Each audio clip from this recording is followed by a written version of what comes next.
Today we're taking a second look at the Death Riders of Krieg, who are point for point some of the toughest models to take down in the entire Imperium.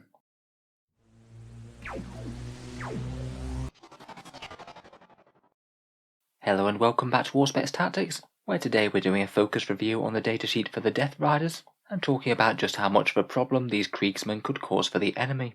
I'll admit, when the Imperial Armor Compendium first came out, I really wasn't bowled away by these guys. They certainly got a decent amount tougher, but they also lost a fair amount of hitting power.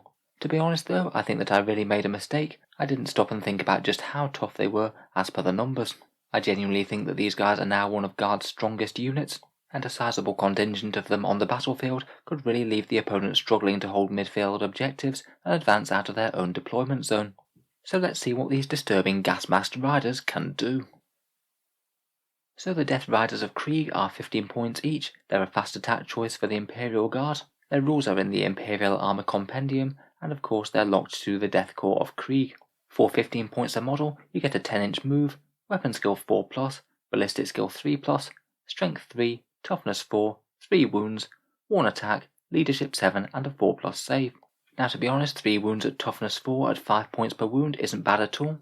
But what really takes this to the next level is their augmented mount special rule, which gives them a 5+ feel no pain. For their previous datasheet this was only against low strength weapons, but now it's against everything.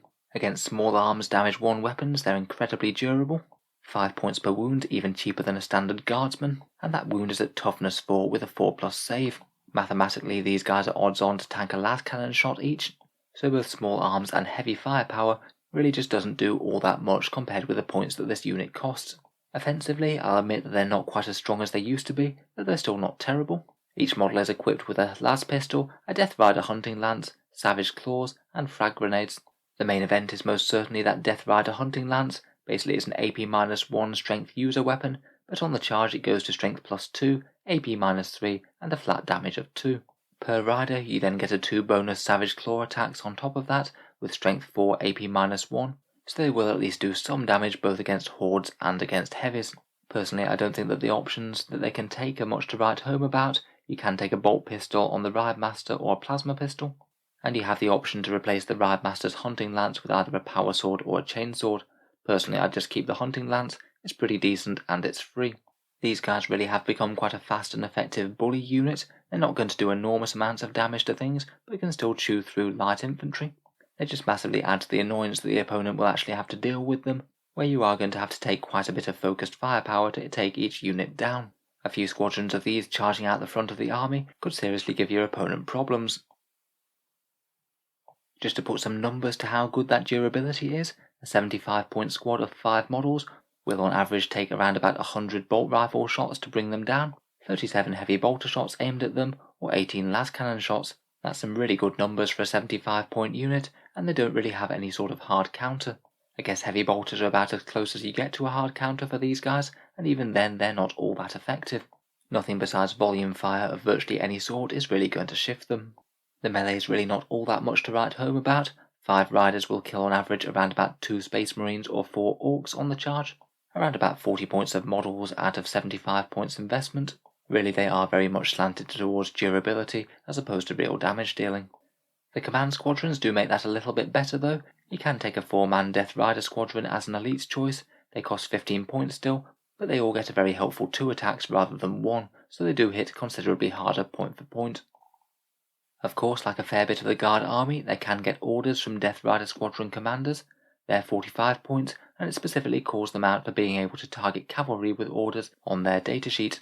They benefit from a very similar profile to the standard Death Riders, so 45 points gets you a relatively sturdy officer in Guard terms, toughness 4 with a 4+ save and a 5+ feel no pain.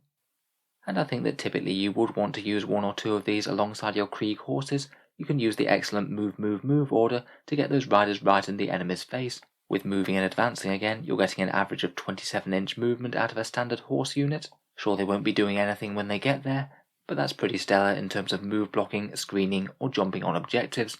If and when they do get stuck into the enemy, you can always try fixed bayonets to allow them to fight again, maybe dealing a little bit of extra damage. Finally, and again quite helpfully, they do have the option to do flanking maneuvers if they want to.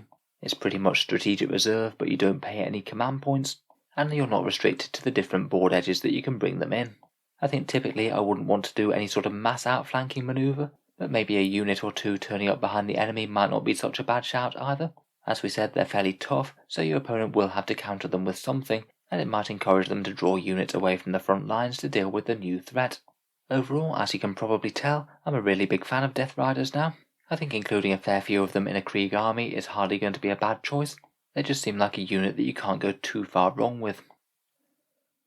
Just as a thought, if you did want to add an absolute ton of horses to your Imperium list, whether that's Guard or something else, you could potentially add an allied Outrider with an absolute ton of Death Rider horses.